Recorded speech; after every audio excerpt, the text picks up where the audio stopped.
You guys see that okay? Yep, good, okay. Okay, so this is the agreement that you received via email. Of course, the beginning is pretty basic, stating who the agreement is with and the amount of your grant and the project that the grant is for. I'm going to skip ahead to section 2, grant award and payment, and just make sure everybody understands that the fund will disperse your grant in full. You will receive that either through a check, or if you're already set up for an electronic payment from a previous grant, you will receive it that way. Once we have the signed agreement and any other required documents for Exhibit A, and I'll talk more about that in just a second. But once we have everything from you, we'll go ahead and issue the payment. So section 3, grant requirements.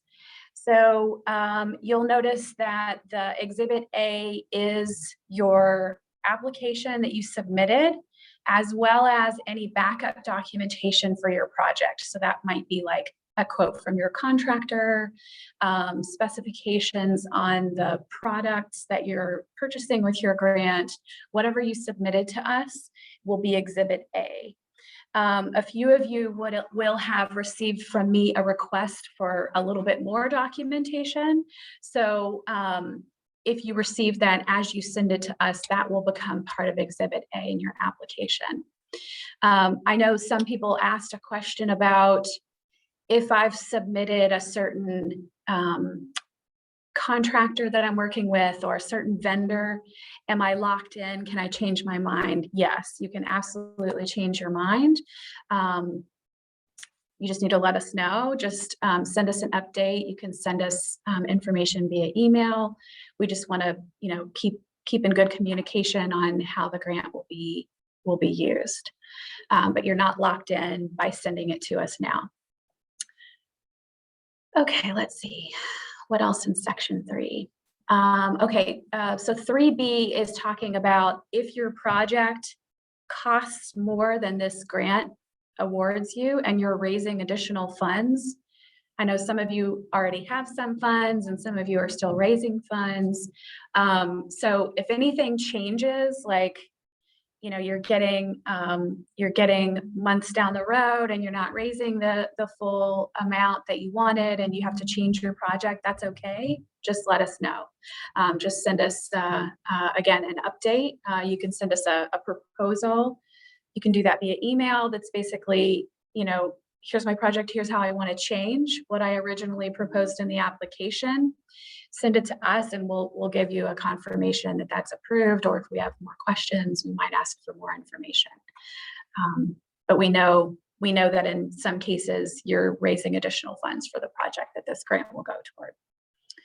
Okay, section 3C, implementation can begin as soon as we sign the agreement. You're all set to go. We're giving a year for the projects or your purchases to be implemented.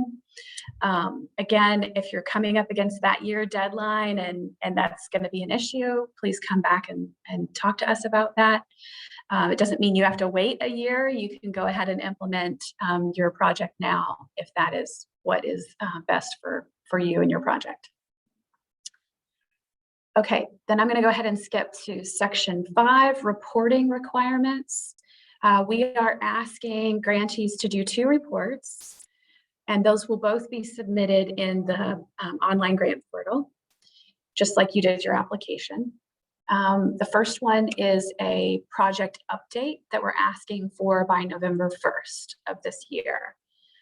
So that will just be to kind of let us know where you are on the project. That's a great reminder and opportunity to let us know of any changes.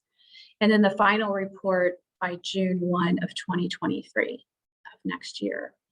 And again, if your project is one that you can do next month or in the next couple of months and then you're finished, you can go ahead and submit those reports right after you're finished. You don't have to wait until November 1st and June 1st. You can go ahead and complete those requirements and wrap it up. Finishing them early is totally okay. And then in the agreement, we've given you the link and reminder that you're doing those reports in the online portal.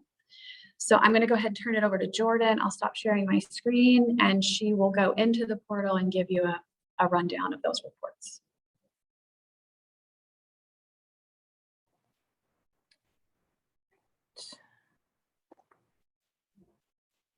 All right, are we looking at the portal screen? Great. So I think many of you will be familiar with this portal, but that link that's in your grant agreement is going to take you to the login to your account. It's not going to take you to a direct report link, so just keep that in mind. I'm going to walk through that right now. You should use to access the reports, you should use the email and password that you used to submit the application for the capital grant. So if you've got multiple people on your team working on it, it is attached to a specific email address, not attached to the organization. If at any point, if you're not sure which email that was, or if there's been some kind of transition or reason that you need to transfer the account, just let us know and we can do that for you. So when you click on the link that's in your grant agreement, this is the first screen that you're taken to. You're going to enter, like I said, the email and password that you used to submit the application.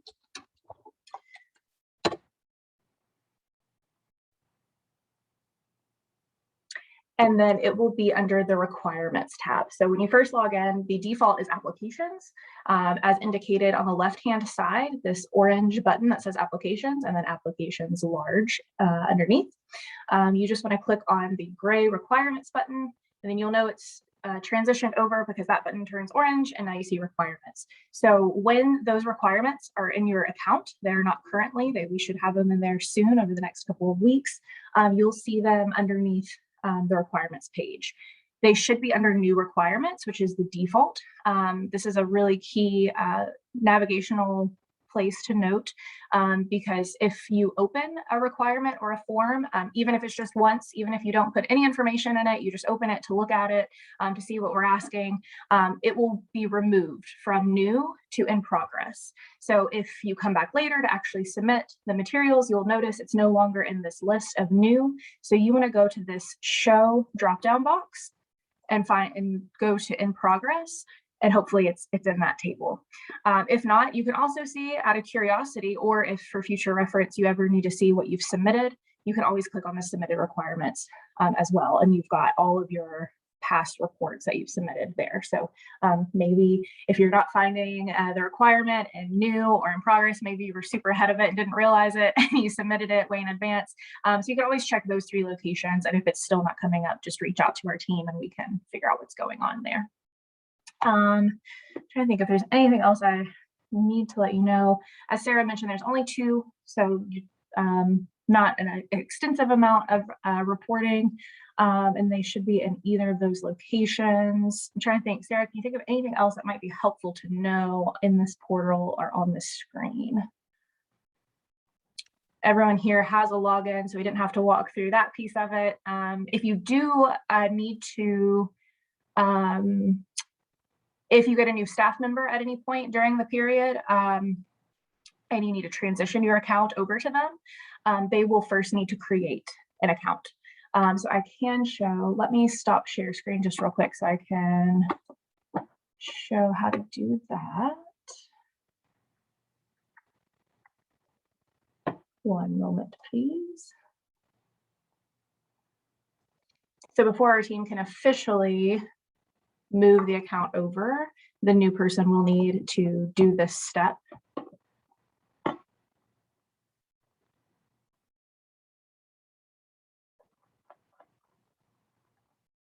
So you would go back to that link in your grant application, and then instead of logging in, you're going to click on new applicant. I'm going to show you where that is. All right. Thanks for bearing with me. Here we go. No, that's not what we want.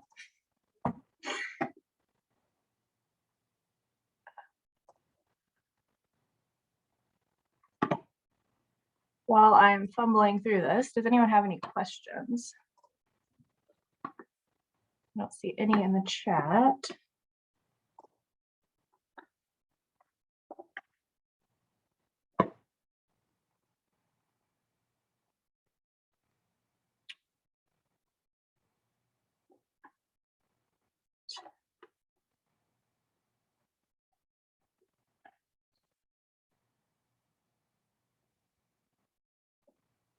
Okay. We're back. So you click on the link that's in your grant agreement, and on the login page, instead of logging in, you're going to click new applicant underneath the email field. And you just enter whatever email address you want for the new person. You will need to put it in twice, and they should, just to make sure there's no typos, and then you'll set a password and then hit continue. They should be able to log in from there. And again, Jordan, that's for any staffing change that your organization might need to create a new account for reporting. Only if you get a new staff member during the grant period and you need to transfer your account. Everyone who has submitted a capital grant application has an account. So you all do not need to do that. As long as you're logging in with an existing email and password, you do not need to do that step. Great. Thank you, Jordan. Okay, two last things that I wanted to mention. Along with your grant agreement, you will have received a blank W-9. So please send us an updated W-9 as well as your signed agreement. And the last thing is, I just want to say, you know, we'd love to come and visit and see your projects and purchases in action when you're ready. So please keep us posted. We'd love to come and visit and help you promote that project. So please keep us posted on when is the right time and how we can help. So that's pretty much the end of what we had on our agenda for this orientation. I'm happy to address any questions that you might have while we're all here.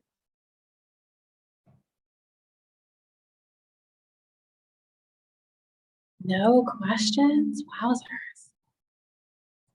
Okay, going once, going twice. Okay, all right, no worries. If anybody thinks of any questions later, you're like, wait, what did they say? What were they talking about? Just reach out to Jordan or to myself and we'll be happy to help. But again, congratulations. And we're excited to see. I have a question. Oh, sure, go ahead, go ahead. So you guys are gonna help us come and put down our floors? Because we're gonna need some of that Fun for the Arts manpower. So you're gonna come to the RockNet studio. We'll get free dance classes to everybody who comes to help us put down the floors and put up our mirrors. In fact, we'll have our babies come perform at your house. Oh, wow. Okay. All right, let's talk about that, Mr. Neal. That sounds like a great thing to put out there. That sounds awesome. I'll help the Portland Museum just up. You got your first volunteer on. That's awesome. All right, well, again, congratulations to all of you, and we're really excited to see all of your projects come to life, and good luck with the projects, and keep us posted if we can help. Okay, that's it. Thank you. Thank you. Bye. Thank you. Thank you so much. Thank you. Thank Bye, everybody. You.